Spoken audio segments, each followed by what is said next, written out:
So sometimes in our study and practice of the Dharma, we hear different teachings and we think, that's too much for me. I can never attain that. I can never do that. And yet, if somebody asks us, do we think attaining that or doing that is possible for human beings, we say yes. And why? Well, the Buddha said so, you know, and the Buddha did it himself. And then if we ask the person, why don't you think you can do it? They give some sort of reason. But then you say, but the Buddha said that all of us have the potential to do it.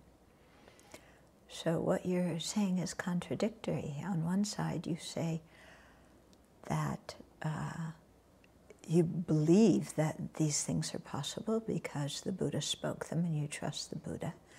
But when the Buddha said that you're capable of doing it, then you don't believe him. Yeah, you getting what I'm saying? So it's kind of contradictory. We believe the Buddha in one instance, but we don't believe him in the other. So I think we have to make our thoughts a little bit more cohesive, you know, not so unbalanced. And if we trust the Buddha's pronouncements in one area, maybe trust him when he's saying that we are capable too. Okay? And so especially when the Buddha says that we have the potential to become fully awakened, then we have the potential to generate bodhicitta, to realize emptiness. So that doesn't necessarily mean we'll be able to realize these things tomorrow. But when we put in effort, then definitely causes create effects, and the effects will one day come.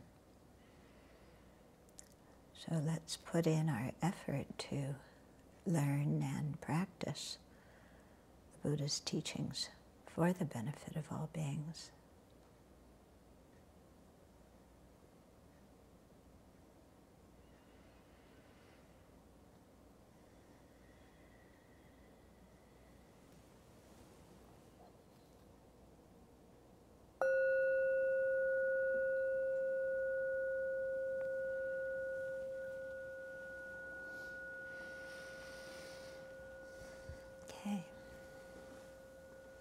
So it's interesting, isn't it, how inconsistent we are?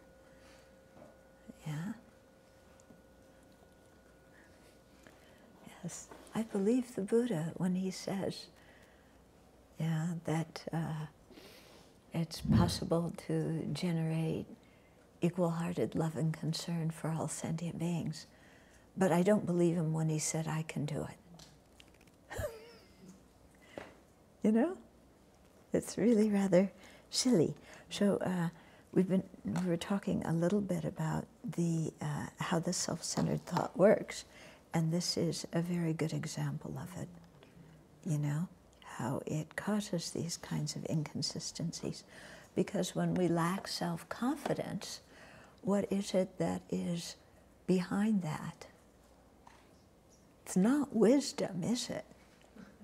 You know, it's self-centeredness. Everybody else can do it, but not me.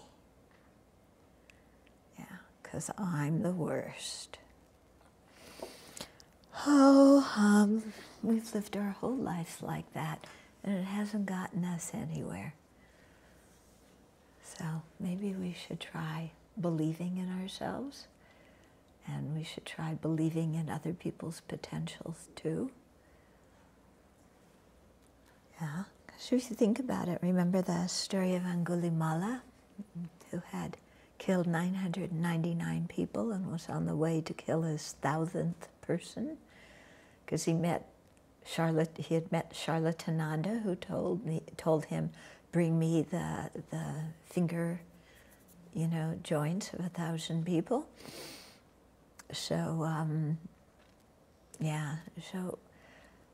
Angulimala wasn't somebody you wanted to meet in a dark alley or even on the street. Yeah.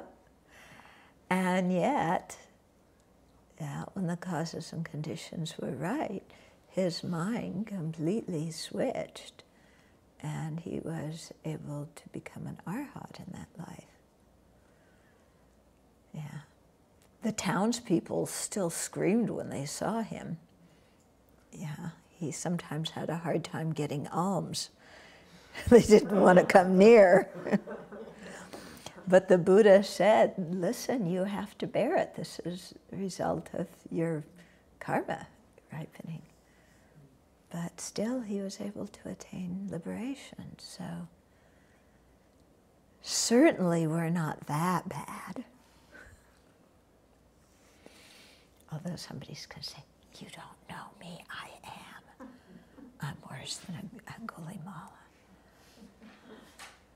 That you're going to have to prove. Okay, please prove that. Okay, so we finished chapter 2 last week, didn't we? We're starting chapter 3, or, section 3, the third section, which is the collections for awakening. Okay, so you'll remember, I think it was verse 193 and 194, when the Buddha talked about, when Nagarjuna talked about the 3 main causes to attain awakening, to become a bodhisattva, and then from being a bodhisattva to become awakened. What were they? Bodhicitta, compassion, non-dual wisdom. Okay. And so those are the 3 things we have to really, put our focus on generating. And as we practice these 3, okay, what we do is we collect merit and we collect wisdom. Okay, and so those 3 are like the 3 causes for a bodhisattva, and then as a bodhisattva we really put our energy to fulfill the 2 collections of merit and wisdom. Okay, and so these collections are only possessed by bodhisattvas. Yeah, so here solitary realizers don't have these, because to be a collection of merit, it has to be supported by the wisdom realizing emptiness. To be the collection of wisdom, it has to be supported by bodhicitta. Okay, so actually to fulfill any of the 6 paramitas, you have to have the support of both bodhicitta and some form of wisdom. We don't have that wisdom now, but we practice, like when we make offerings or when we do something kind or whatever, we practice, having the motivation of bodhicitta and then thinking of the action, the act, and the object as empty and yet dependent. Okay? So now we're going to start. So as we often find, first the Nagarjuna says to the king, okay, time to wake up and listen. Maybe you were falling asleep by the time we reached the end of the 32 signs and 80 marks of the Buddha. So now he's saying, listen, great king, to the way in which the signs of a Buddha arise from an inconceivable amount of merit, according to the great scriptures of the universal vehicle. So universal vehicle means Mahayana. Okay, so he's going to talk about how the signs of a Buddha arise from the inconceivable merit Yeah, that, and as this is taught in the Mahayana scriptures. Now, I have to say something about the word inconceivable, okay? So, inconceivable means it's beyond our ability to conceptually grasp it. It's beyond our ability to think about it and come to a final something about the amount of merit. But it doesn't mean infinite. So in the next section, we will hear the words boundless, immeasurable, incalculable, limitless, but we're not going to hear infinite, okay? Because all those ones, boundless, countless, limitless, it means you can't count it. The number's too high, yeah? But of course, there is a limit, because if there weren't a limit, you know, I mean, it's limitless in that you can't count it, but it's not infinite, because if the merit were infinite, then you could never finish collecting it and get the result. Okay, so same thing when we talk about the number of sentient beings, they're countless, they're inconceivable, but we don't, you know, some people may say infinite, but infinite becomes confusing, because if they're infinite, then you know, you never get to the end. So yes, there is a finite number of sentient beings, but it's so huge that we can't think about it or count it or calculate it or something like that, okay? So it's the same whenever he talks about like the merit that we need to create to become a Buddha. It's, you know, enormous in that same way. But then when he talks about the benefits of bodhicitta and how bodhicitta can help us create that merit, that's equally boundless, countless, inconceivable, okay? So we sometimes take, when we hear the amount of merit, you know, limitless and countless great eons, how long is that, you know? It's like, and then we just go, okay, it's too much, it's infinite, it's too much, you can't do it, yeah?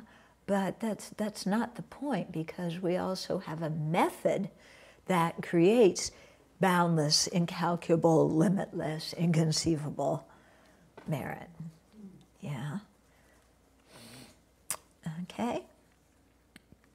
So in the previous chapter, we heard the specific verbal and physical actions that were needed to create, you know, to attain the 32 signs of a Buddha. And but we didn't hear how much virtue or for how long we need to practice, to cultivate it. And so now he's going to talk about this by relying on the universal vehicle scriptures. So verse 202 and 203, a single pore of a Buddha is made from 10 times the following amount of merit. Okay, the total merit from which all solitary realizers have arisen, the total merit that produced all learners and those beyond learning, and the total merit of the entire universe, which is like the universe, the total merit of the entire universe, which like the universe is measureless. Okay, all of that, each pore of a Buddha likewise arises from that much merit. Okay, so a single pore, you know, like the, when they mean like the hair pores, you know, just here and wherever, okay. Probably there's pores of the skins where we don't have hair too, isn't there? Yeah, so all the pores, okay. So first you have to take all the merit from all the solitary realizers, yeah. And then the total merit produced by all learners and those beyond learning. Learners means those who are on the path. Beyond learning means those who have attained the result. Okay? So we have to add together all the merit needed to produce each and every solitary realizer, each and every hearer, okay, as well as the meritorious karma that to produce each and every rebirth as a human being, and each and every rebirth as in the God realm as a celestial being. Okay, and then the total merit of the universe, there's a lot of merit there, and then you multiply that by 10. Okay, and that's the amount of merit needed to attain just one pore of the Buddha. And the Buddha has numberless pores. Okay, so that's a lot. Then, 204 and 205, a single mark of a Buddha, so these are of the 80 marks, of a Buddha is obtained through 100 times the amount of merit needed to produce all of a Buddha's pores. Okay, king, that amount of merit completes one auspicious mark. Likewise, from that amount of merit arises each of them up to 80. Okay, so the amount that we just talked about, all the merit of the hearers and the solitary realizers, the learners and the arhats, and all the merit in the universe, times 10, that's to produce one pore. Then when you think of how many pores the Buddha has on his body, okay, so then you multiply that okay, so the single mark is obtained through 100 times the amount of merit needed to produce all the Buddha's pores. Okay, so that number times all the Buddha's pores, which are, I don't know how many, one of the countless numbers, and then you multiply that by 100, and that's the amount of merit to attain one of the 80 marks. Okay? And so, so for each of them, that's how much merit you need to create. Yeah.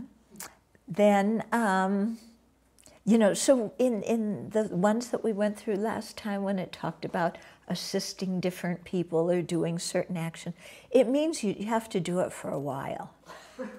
Yeah, if we're going to create that much merit. But of course, if we really put in bodhicitta and the wisdom realizing emptiness, that speeds the process along.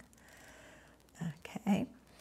So then 206 and 207, a single sign, so the 32 signs of a great person come from 100 times the mass of merit needed to produce all 80 marks.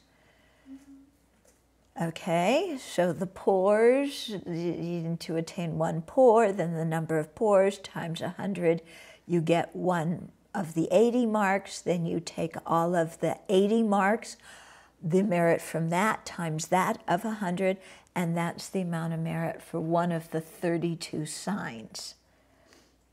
Okay, and then through 1,000 times the vast merit that causes 30 of the marks, I think that should be 30 of the signs, not marks.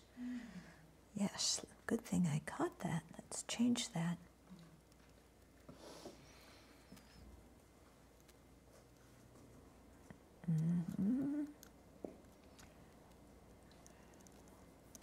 It's amazing the things you can read so many times and there's a mistake and you don't notice it. Okay, so through 1,000 times the vast merit that causes 30 of those signs, okay, arise like the full moon, the swirl of hair between the brows. Okay, so the Buddha has that curl of hair between his brows that can stretch out, way out, beyond Mars, beyond, I don't know, all these faraway galaxies and light years that it takes. Okay, and then it can also come back in and be perfectly compact. Okay, so through 1,000 times the merit to attain all 80 of the mark, through 1,000 times of the merit to attain 30 of the 32 signs, then that gives you the 31st sign, which is that curl. Okay? Then 208, from 100,000 times the merit required for the forehead swirl is produce the protector's crown protrusion, the top of which is imperceptible. You should realize that a single dharma conch of the one who possesses the 10 powers arises from the amount of merit that produces the crown protrusion multiplied 1,000,000, 10 million times. Okay, so you have all that merit necessary for the forehead swirl, yeah, which was 100,000 the amount for the first 30 of the signs. And then to attain the Usnisha, you know, on the top of the Buddha's head, you need 100,000 times the merit of the forehead swirl to attain the Usnisha. Okay?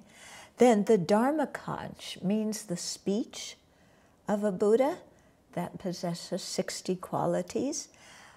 To attain that, here the Buddha is called the one who possesses the 10 powers, because a Buddha has 10 special powers, which are described in the 5th chapter, so we'll get to it later. But we talked about them in Buddhism, One Teacher, Many Traditions. Okay, so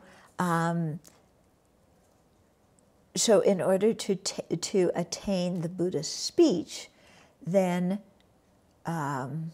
you need the amount for the Usnisha multiplied by 1,000,000, 10 million times, which is, I calculated it, to say it in our language, where did it, the number?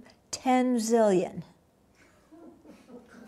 Okay, so 10 multiply, the merit for the crown protrusion multiplied by 10 zillion is the amount of merit needed to attain the Dharma conch, which is the Buddha's speech.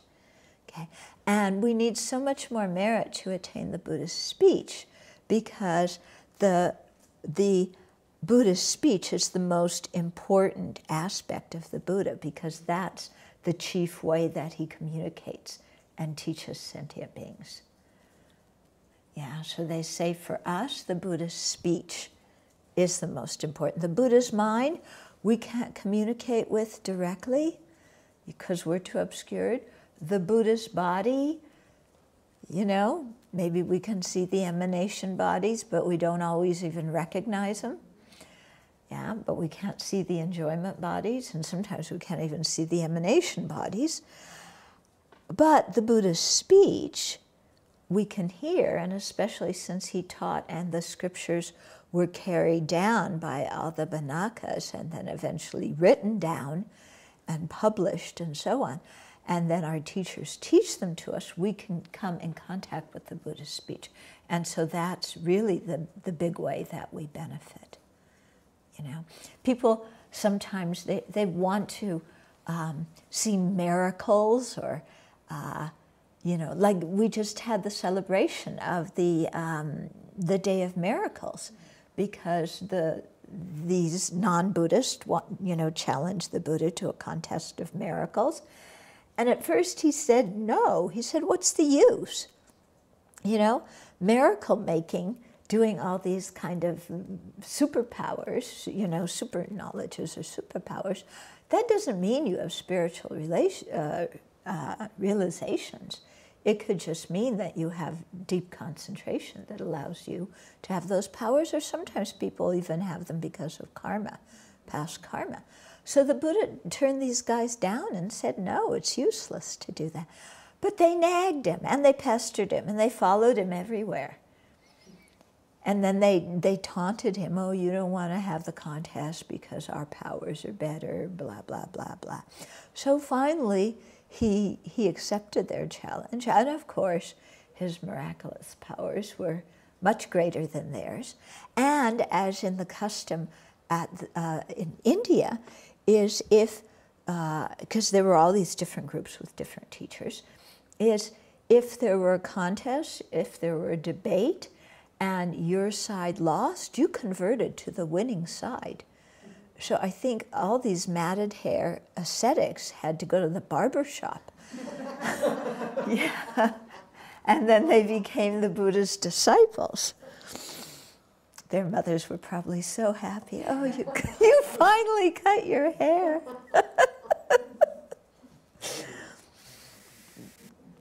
Okay. So then 209. Thus, even though the merit is incalculable, it is merely said to have a limit, just as one expresses all the regions of the universe by subsuming them in the 10 directions. Okay? So even though the collection of merit is incalculable, but it is taught to us as if it were measurable. So they, gave all those kind of statistics. Okay? So, yeah. So although it's difficult to know exactly the qualities of each sign and the amount of merit needed to create it and for how long, in part because it's going to depend on each person's practice. Because, on Friday nights we went through all those different criteria for what makes an action strong, so they apply equally when we're creating merit. Yeah? So, the field that we're doing the positive action with, ourselves as a basis, the action itself, the motivation, if it's something done repeatedly or if it's something obstructed by our getting angry and having wrong views. So there's all these factors that can make merit strong and weak. So clearly, that you can't get an exact amount. And anyway, I've never, they talk about merit like this, but I've never heard of a merit counter like, okay, you have 3 gold stars today, Susie. So, you only have incalculable -3 left to go. It's not like that, so we shouldn't think of merit in that way. Okay, so, the reason that he went through this whole explanation is because there's some people that want to know, they want the statistics on how much merit it is. So the Nagarjuna gave it to them to kind of satisfy them, and and then maybe it stimulates them to create some of that merit. Okay. Yeah. So even though they may be pleased, they may be be engrossed and be stimulated to practice the path, in actual fact, we can't kind of measure this and give a perfect number that's one size fits all. Okay, now here, Genzo Rinpoche, giving the commentary, he paused a little bit and he wanted to talk about the difference in meaning between Buddha and Arya Buddha. Okay, so this is quite interesting and actually helpful. Okay, so because they're different, Buddha, and here I'm just saying Buddha, I'm not saying the Buddha, because the Buddha refers to Shakyamuni Buddha, so just Buddha, okay? So Maitreya talks about that in his 8th chapter of the Ornament of Clear Realizations. And so Buddha, okay, is an ultimate quality that has arisen from its cause, the fulfillment of the 2 collections. So an ultimate quality, meaning a quality of the Buddha, that's arisen from its cause, so it didn't come out of nowhere, yeah, and it didn't come from a discordant cause. It came from fulfilling the 2 collections. Okay, so when we say Buddha, what Buddha includes is the 4 Buddha bodies. Okay, when we talk about the 2 Dharmakaya bodies, the wisdom Dharmakaya and the nature Dharmakaya. And then when we talk about the two form bodies, the enjoyment body and the emanation body. Okay, you remember what all those are?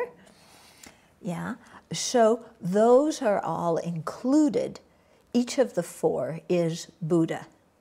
Okay, and in general, like a Buddha's hands and arms and his 32 signs and the 80 marks, and all these are also considered Buddha. And also mental qualities. They talk about 21 unpolluted wisdoms.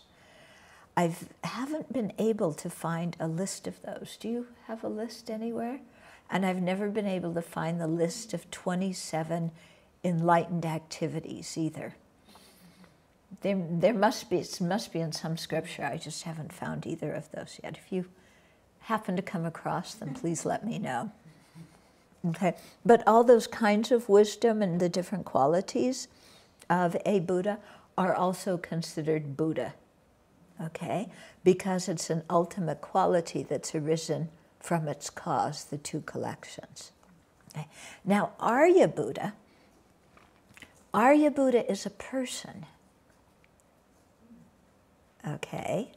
Because, we talk about Aryas. The Aryas are all people, aren't they? So we say Arya Buddha. So an Arya Buddha is a person. Okay. Now the enjoyment body and the emanation body, those are both persons. Okay. So like Shakyamuni Buddha was an emanation body, here's a person. Yeah. If you go to a pure land of, Vajrayogini or Yamantaka or whoever, those enjoyment bodies are persons. So remember, body doesn't mean the physical body. It means a corpus of qualities. Okay? So an Arya Buddha is a person. Okay? So let's look at, how we do the 4 points? When you have two things, you do the 4 points. And like, what's both? What's this one and not that one? What's that one but not this one? And what's neither? Okay, so let's do that. What is both Buddha and Arya Buddha?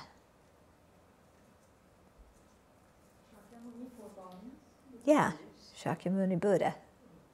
Okay, so he's Buddha because he's the emanation body. The emanation body is included under Buddha. And he's also Arya Buddha because he's a person, an enlightened person. Okay. Now, what's an example of something that is Buddha but is not Arya Buddha? His marks. Yeah, the Buddha's marks, the 80 marks, okay? Or the different kinds of wisdom that he has. So those are Buddha. Why aren't they Arya Buddha? They're not persons. Okay. Now, how about an example of something that's an Arya Buddha, but not Buddha?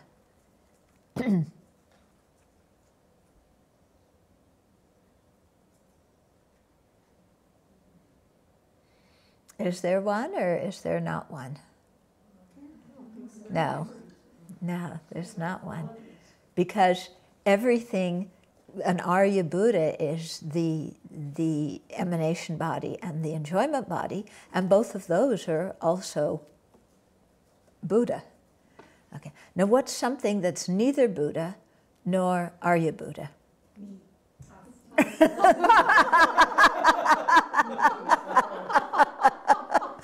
Okay. Okay. Okay. So doing these things, with the 4, it's quite good because it helps us get a clearer understanding of the relationship between things. Would bodhicitta, ultimate bodhicitta, be Buddha but not Arya Buddha? Yeah, because it's a quality of the Buddha, but it's not a person, so it can't be Arya Buddha. It's also a quality of bodhisattva. So Yeah, the ultimate bodhicitta. yeah, so Yeah, but It is a quality of the Buddha, so it fits in. Exclusive to You would have to say the Buddha's ultimate bodhicitta. Okay, it couldn't be a bodhisattva's ultimate bodhicitta. If bodhicitta is the aspiration to become awakened for the benefit of all sentient beings, I would think once you're a Buddha, you're beyond bodhicitta. Yeah. Now here, ultimate bodhicitta doesn't mean the altruistic intention. Ultimate bodhicitta is the wisdom realizing emptiness. Okay. But that still is a question, you know, do you still have bodhicitta when you're a Buddha? Or do you still have refuge? We say, I take refuge until I am enlightened. Does that mean once you're enlightened, you no longer have refuge? Oh, now I can go to become another religion. I'm finally Buddha. I can go and, you know. Yeah. Or, you know, oh, now I'm Buddha. Oh, I can forget about bodhicitta. I don't have to care about these sentient beings anymore. You could have the great compassion, but you don't no longer have the aspiration to become enlightened. Except you have it for other sentient beings. Yeah. But you have the aspiration for them to become enlightened. Yeah. So you have the bodhicitta for other sentient beings. And you've become the refuge objects. Yeah. So.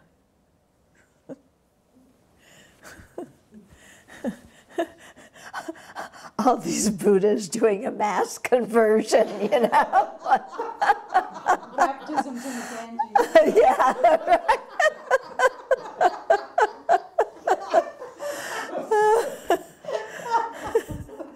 Yeah, now they can cuss and swear. They don't have to be compassionate anymore. Okay. Okay. So, okay. So then, verse 210. If the causes of a Buddha's form body are immeasurable, like we just went through, like the universe, then how could the causes of the truth body be measurable? Okay. So, you know, just as the universe is boundless, just as the collection of merit giving rise to the Buddha's physical signs is boundless, then similarly the causes for the truth body are also boundless. Yeah. So again, an amount that is so large that we can't grasp it. Mm-hmm. So, you know, if it's above 10, then yeah. Okay, and then 211. Yeah, so here it's really beautiful here. If in all cases a vast effect arises from a small cause, then one should cease to believe that a measurable effect comes from the immeasurable causes of a Buddha. Okay, so, you know, if a vast effect arises from a small cause, you know, when you look out and you see our two trees and our three jewels trees, I mean, these trees are enormous. And they started out, I don't even know how big those seeds are. I can't even see the seeds. You know, they're really tiny. So these enormous trees started from something that big, okay? And so, you know, if we use that analogy, then we can create a small cause and get a huge result. Yeah? And so the collections of merit and wisdom are each immeasurable, and so their results are measurable. If they were measurable, and then still from a small cause you can get a great result, then the results could still be immeasurable. But here the causes themselves are immeasurable, so clearly the results are immeasurable squared. Okay, so our ordinary minds can't grok this, but it's something that the Buddha can understand. Okay, so the Buddha's qualities are inconceivable. Yeah, you know, when there's this passage in the Pali Canon where the Buddha picks up a handful of leaves and he says, you know, what I've taught you is like this handful of leaves compared to everything in the universe, you know, or you know, what I've taught you is like everything in the universe that I have the wisdom to know, you know, what it is. I mean, are you getting, am I expressing this well? Are you getting what I'm saying? No, that what there is, the Buddha's omniscient mind knows all phenomena which are limitless. What he's teaching us is small, like the number of leaves in the palm of your hand. Okay? Well, what he knows is like all the leaves in the forest. Well, no, like everything in the universe. Yeah. Yeah, so even larger. But he taught us what we need to know in order to become Buddhas. He didn't teach us extraneous material that we don't need to know. You know, that's just going to get us confused. Okay, so just as the Buddha's qualities are inconceivable, so are the Dharma's qualities, you know, because it's by practicing and realizing the Dharma that the Buddha became a Buddha with inconceivable qualities. And also, after becoming a Buddha with these boundless qualities, what does the Buddha do? He teaches the Dharma, so it must be something that is also inconceivable. Okay, and then the Buddha is also a member of the Sangha. Yeah, when we talk about the Sangha jewel, it includes the Arya Buddha. Okay, so that means that the qualities of the Sangha are also inconceivable. So what this means is if you have three objects of refuge, they're all three, the qualities are inconceivable, even though we can't fully understand them. If we generate a mind of faith based on some knowledge and, you know, reasonable conviction, then the amount of merit we create from that faith is also inconceivable. So we're not talking about blind faith here. Yeah, we're talking about faith that comes from having some kind of knowledge and awareness. And of course, the more knowledge you have of the Buddha's qualities, then the stronger your faith is going to be, the more merit you create by generating that kind of faith. Yeah. Even people, I mean, because you see sometimes the very elderly people, they have tremendous faith. They may not know a lot, but they have tremendous faith. And so it's diminishing now in the Tibetan community as, you know, the old generation of elderly die, yeah?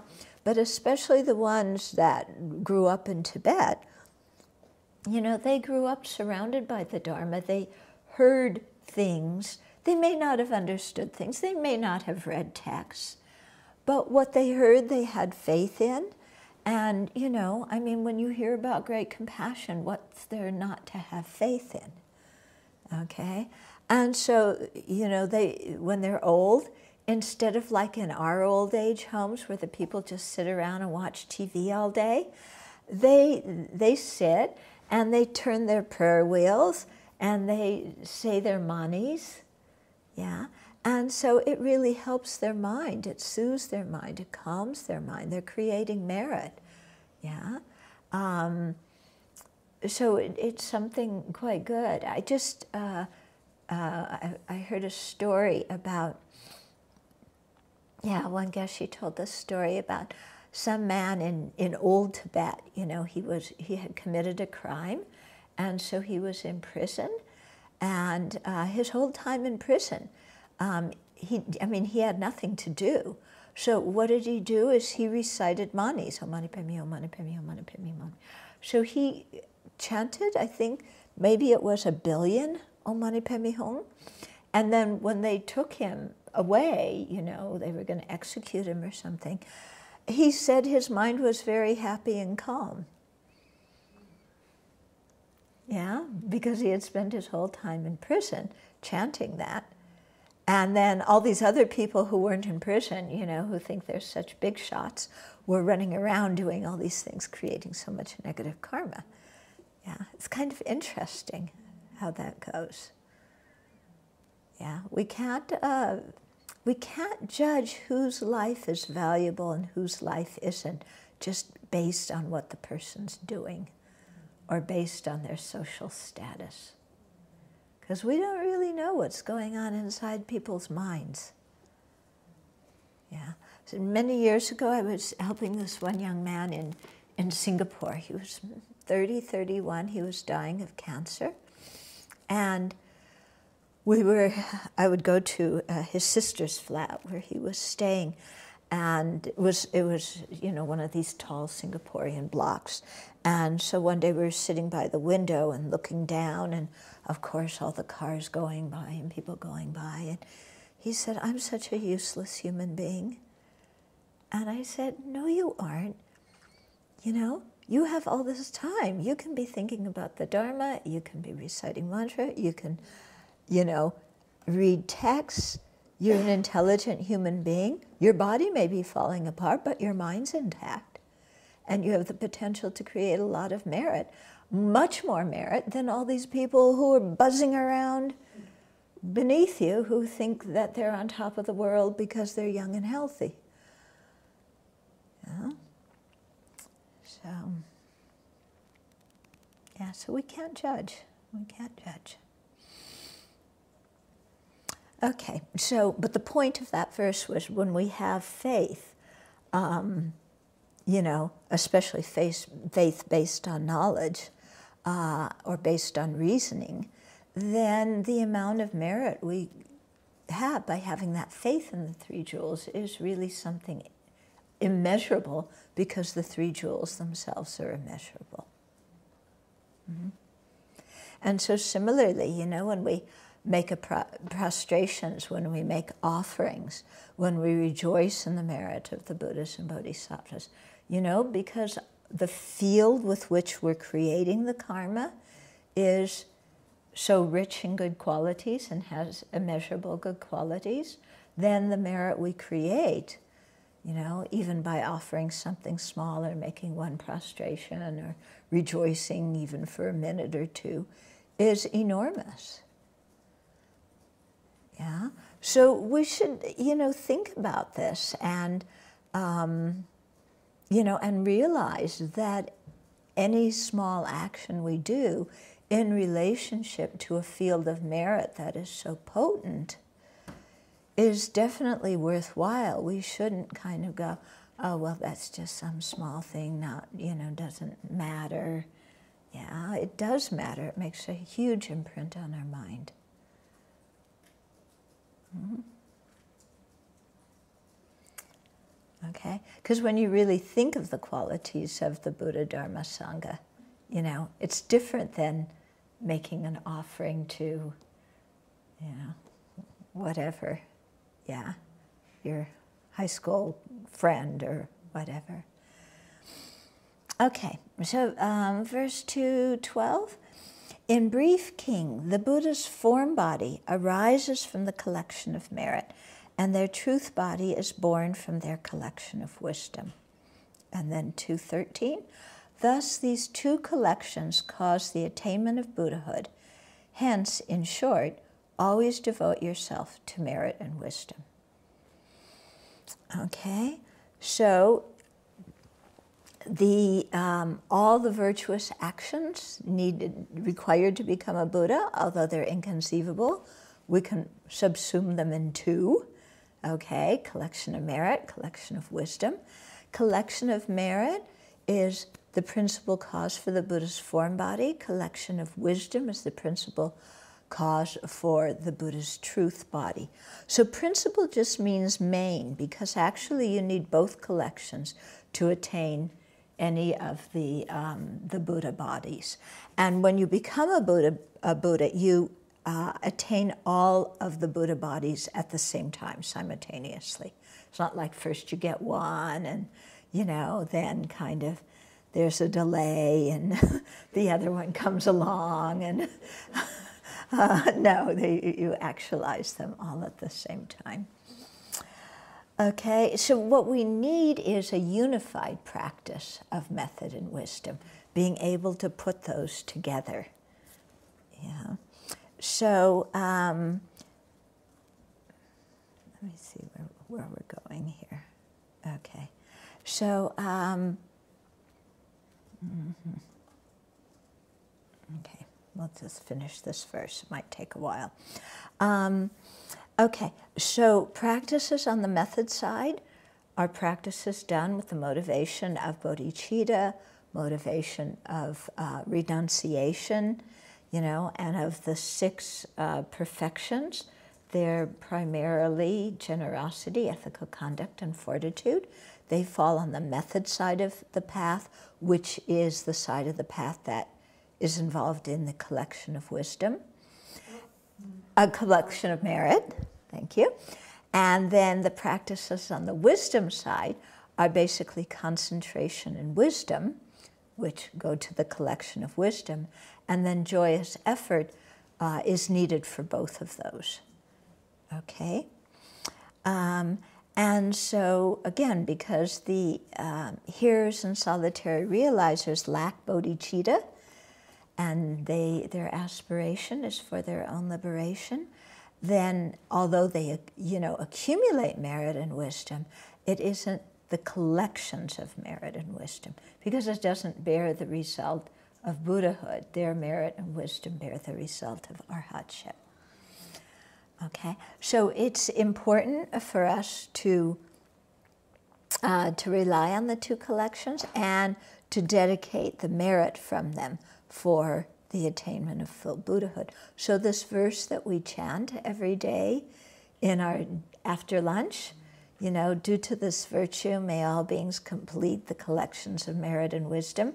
May they attain the 2 Buddha bodies resulting from merit and wisdom. So that's another verse from Nagarjuna in the 60 stanzas of reasoning.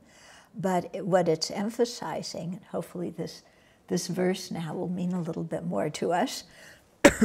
Okay, we're saying may the virtue of whatever action we did, yeah, may it go for all beings to complete the 2 collections. And may they attain the 2 Buddha bodies that result from these 2 collections. So that's a pretty vast dedication, isn't it? Okay. Okay, now actually, this verse is quite long. Well, we'll start it. We'll see how far we get. The explanation here. But it's quite something, this explanation. Okay, so we always should devote ourselves to creating merit and wisdom. Even though ours isn't the actual creation of merit and wisdom right now, we should really try, you know, before we do any kind of virtuous action, bring up the bodhicitta. At the end, think about emptiness, you know, or think about dependent arising, even just a little bit. Okay, so Gyaltsabje, in his commentary to Precious Garland, he explains this in more depth, and he does it by giving a syllogism, okay? So, the syllogism, the subjects, the person and the aggregates, do not exist inherently because they are dependent arisings. I suggest writing this down, okay? The subjects, you know, what we're talking about. The person and the aggregates do not exist inherently because they are dependent arisings. Okay? So what we're trying to realize is the thesis, which is that the person and the aggregates are not inherently existent. Okay? So in order to understand that, there's 3 criteria that you have to understand in order to have a correct inference. Okay? So the first criteria is the presence of the reason in the subject. So here it would mean the person and the aggregates being dependent arising. So that's true, right? So that one's fulfilled. Then the second one is the privation. So what that means is that if it's the reason, then it's the predicate. So here it would be, if it's a dependent arising, it's empty of inherent existence. True? Not true? True. Then the counter privation is the opposite of the predicate. If it's the opposite of the predicate, then it's the opposite of the reason. So here, if it exists inherently, it's not a dependent arising. Okay. Actually, if you realize the first two, you don't really need the third. Actually, if you realize the second, you don't really need the third. You know, it's there, but they put it in anyway. Okay. So this particular syllogism has two subjects, the person and the aggregates. Okay. So this syllogism is not actually designed for beginners like us. It's designed for people who have already realized emptiness. Because, yeah, do you have any guesses? Why? When you meditate on emptiness, which emptiness do you meditate on first? The person. Why? Because it's easier. So they say. I personally think it's harder. But they say it's easier. Okay? I told His Holiness once that I thought it was harder for the first. He was so surprised.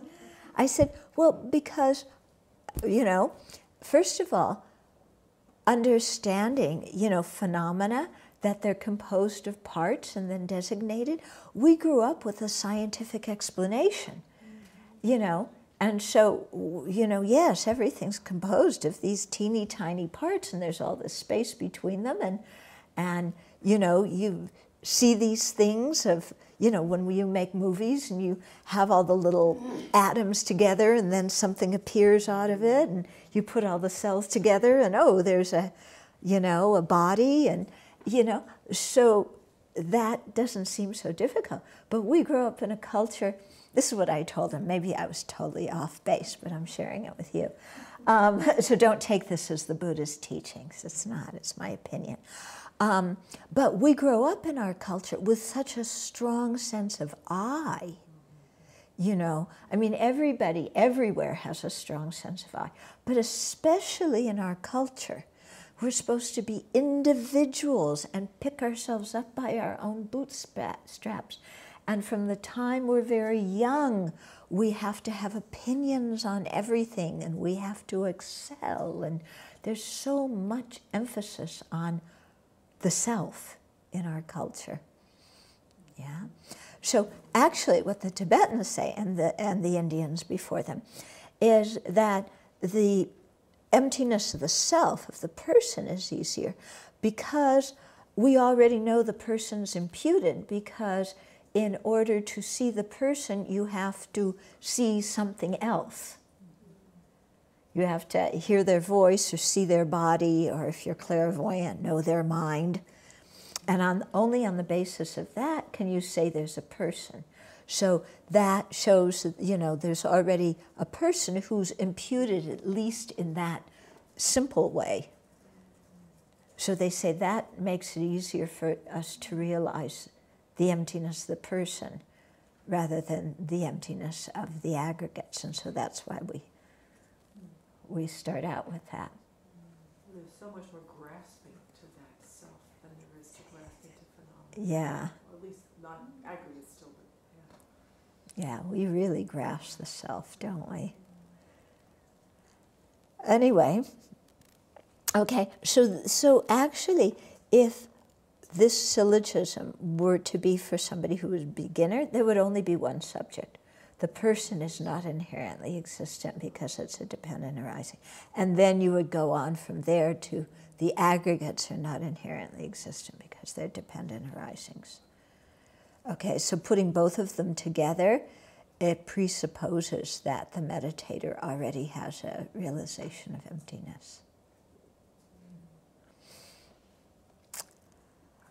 Okay, so let's pause here and see if there's questions, because once we get into the next bit, it's going to take some time. Questions, comments? I just have a comment. Mm-hmm. Cancer Jambachekchok? Yes, thank you. Yeah, no, the one that came here and taught. Geshe Tapke? No. Pension Rinpoche. Wangdok, yeah. Geshe Wangdok. Wangdok. Okay. And he talked about the 35 Buddha practice. Uh-huh. And when he talked about just saying the names and how much power that is, and how much that just kills the negative stuff that we've done and how much merit we get, that just astounded me because I never thought of that side of it, you know. So like you were talking earlier, that to take into consideration the power of the objects. Yeah. You know, it really was so helpful. Yeah. That's when I got conviction that this actually Works, right. And the same applies to saying mantras, because the mantras often contain the name of the deity. You know, if we say medicine Buddha, Taitao, Bekansi, Bekansi Ma, Bekansi Rasa, Samgati Soha, it has the name of the medicine Buddha in there. So it's saying the name. So if you say the name and you're not in outer space and you're trying to think of the qualities of the medicine Buddha while you say it, or Tari Tutari Tari Soha, name of Tara, you know, so you're thinking about the qualities of that Buddha. That's very different than saying George, George, George, George, you know, Mary, Mary, Mary, Mary, you know. It's different, isn't it? Yeah. So, but the thing is, we have to remember to use it to think of the qualities. And, you know, to a lot of these things, when we first hear them, we don't always have faith in them. I mean, you kind of heard it and it made you think, oh, yes, these things have a lot of power just by saying the names of the Buddha. But, you know, people like me, I'm a little bit more hard-headed, and it took me a really long time to kind of get this. You know, it's like, well, why? You know, why does saying that create so much merit and purify so much negativity, you know? So, you know, for many people, you really have to spend some time thinking about why does this work? How does this work? And so, you know, sometimes you accept it by looking at the scripture in which the Buddha said it, and you know that scripture is a reliable one, and, you know, there's different criteria for seeing that a scripture is reliable, it fulfills that criteria, so you accept it. Or maybe just you trust other things the Buddha said because they've really jived with your own personal experience. So I know for me personally, what gave me a lot of faith in this kind of thing is just the fact that the Buddha said that ignorance, anger, and attachment cause suffering. You know, whenever I would hear all these things that, you know, that I can't understand, it's like, well, yeah, he's right. Suffering comes from ignorance, anger, and attachment. So if the Buddha was right about that, then maybe he was right about these other things too. Yeah. So, but, you know, some of the more things that you have to take more on, they're the things where you have to use scriptural inference. I found those things much harder, you know, because I went, why? How does this work? So then, you know, you have to think about it for a while to develop some kind of faith and conviction in it. Yeah. Otherwise, kind of, you know, what's the difference between saying, Om Mani Padme Hum, and M-I-C-K-E-Y, you know? Lama Yeshe used to say this to us all the time, you know, when we would be doing visualizations. Yeah. He would say, what's the difference between visualizing yourself as like Chenrezig and visualizing yourself as Mickey Mouse? Now, how would you answer that question? What's the difference? Well, for us, Chenrezig is an object of great worth. I can't think of the it's just like the Sangha being an object of, what's the word I want? Homage. Yeah. Veneration. It creates a lot more merit to be Chenrezig than it does to be Mickey Mouse. Yeah. But why, if for you, visualizing yourself as Chenrezig, what's the difference between that and visualizing yourself as Mickey Mouse? Chenrezig's got a lot more of the qualities I want than Mickey Mouse. Than Mickey Mouse does. What? You don't want to own Disneyland? I didn't say You don't want to be a superstar? no. M-I-C-K-E-Y. Chenrezig can help an awful lot more people than Mickey Mouse can. No matter what Mickey Mouse has done in this world, Chenrezig can do an awful lot. But some children think Mickey Mouse is more valuable than Chenrezig. Yes, they do. They haven't met They Chenrezig. haven't met Chenrezig. But go on a deeper level. What's the difference between visualizing yourself as one and not the other? Well, along the lines of what she's saying, though, it's taking our minds to those qualities. It's taking our minds to God, but what about the mode of meditation? What's the difference? And what's the difference between visualizing yourself as Chenrezig and thinking I'm an inherently existent Chenrezig, and visualizing yourself as Mickey Mouse, thinking I'm an inherently existent Mickey Mouse? The motivation, the understanding of the nature of the phenomenon itself, coming up. When you're visualizing yourself as an inherently existent Chenrezig, are you meditating properly? No, not at all. No. So what's the difference between visualizing yourself as Chenrezig and visualizing yourself It's as your Mickey exalted Mouse? wisdom that's appearing as that deity. Yeah, you have to meditate on emptiness first. Yeah, the emptiness of Mickey Mouse still wouldn't do it. You know, to do the meditation on Chenrezig properly, you have to meditate on emptiness. If you don't, and you think you're an inherently existent Chenrezig, it's not going to have a lot of effect on your mind. It's going to be somewhat similar to I'm an inherently existent Mickey Mouse. Yeah, because you're grasping at the self as being inherently existent. But when you do the Vajrasattva retreat, and even if you don't have a lot of faith in it, but doing that 3 months, it transforms you so.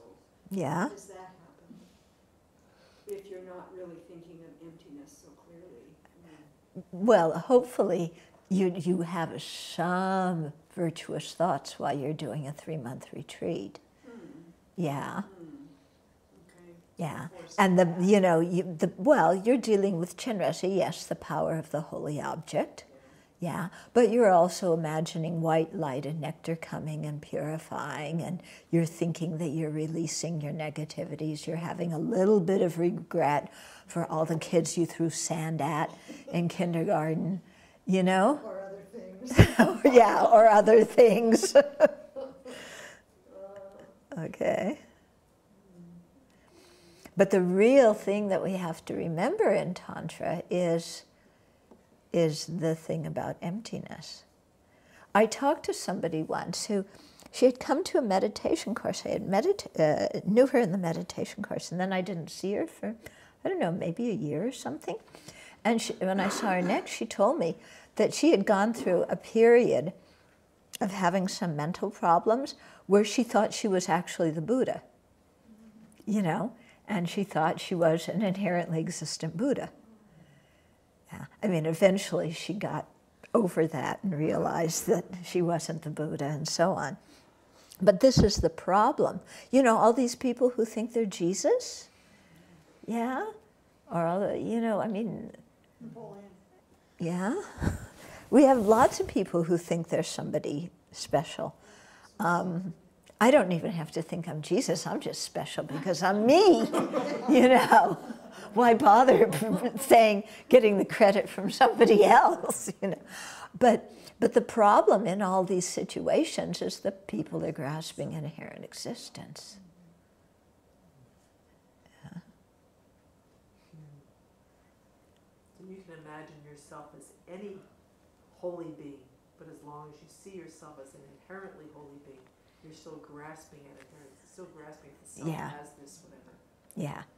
So, I mean, that's why, I mean, definitely, we get some benefit even though the deity's appearing inherently existent. And sometimes our divine pride, our divine dignity is, yes, I'm an inherently existent, yeah.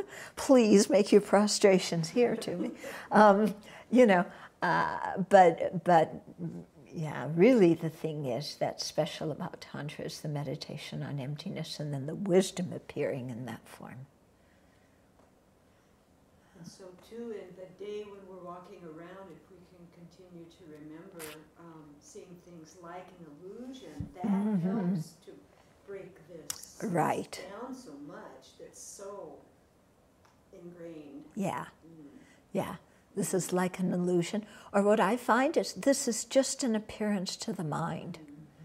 Instead of this is a real thing that's happening, it's an appearance to the mind. Yeah. It's similar to saying it's an illusion. Yeah, there's nothing real there. But then Yeah. able to not get caught into, because the appearance to the mind is then not to believe that, get into a little bit of a nihilistic thinking. Because it's still function, it's still, you know. Still kind of- functions. there's this little place where you can kind of go, well, it's just my figment of my imagination, when in fact it's Yeah. still. Saying it's an appearance doesn't mean that it's a figment of my imagination. Yeah. Those two things are different. Okay? Because walking in the forest is a great practice to see an appearance to the mind or see things like an illusion, because it's just so, I mean, there's just so much going on, and what is it anyway? I mean, Yeah. It's just multiple levels of dependent arisings, just moving, you know, just continually moving. Yeah. This goes back to last week, that the 80 signs are a result of meditating on love. Uh-huh. And yet, there was this huge emphasis is on compassion as being so important. Mm-hmm. And so I'm just wondering about, you know, that meditation can produce so many things. Yeah. You know, so you're saying, well, compassion is so much more important than love. So why do we get the 80 marks by meditating? The chief cause is meditating on love. Is that what you're thinking? Not quite like that, but it's just interesting that That they pointed out love rather than compassion. Because I think they say that actually, if it's just love and compassion, you don't have to first generate love and then compassion, even though in the sequence of the 7 cause and effect instructions, first comes love and then comes compassion. That's because love there refers to the heartwarming love that comes from seeing sentient beings as your mother. Yeah. But I think for some people, love might be easier for them to generate because compassion involves seeing suffering. And it's difficult for some people to face suffering. But love involves thinking kind thoughts and seeing beauty in others. So some people may find that easier. But in actual fact, there's not a, you know, if you're not thinking in terms of the 7-point cause and effect, then there's no difference in terms of which one you generate first. Yeah. I mean, Maitreya Buddha, the name is Maitri, love. Yeah. So we don't say, why isn't his name Karuna Buddha? Karuna will say that. Why is he named after Maitri? He should be named after me. No, sorry, you're named after him. Well, actually, Chenrezi's, Mahakaruna. Yeah? So, we need to remind her of her namesake. Okay, so the rest of this verse we will save for next week. Let me mark it.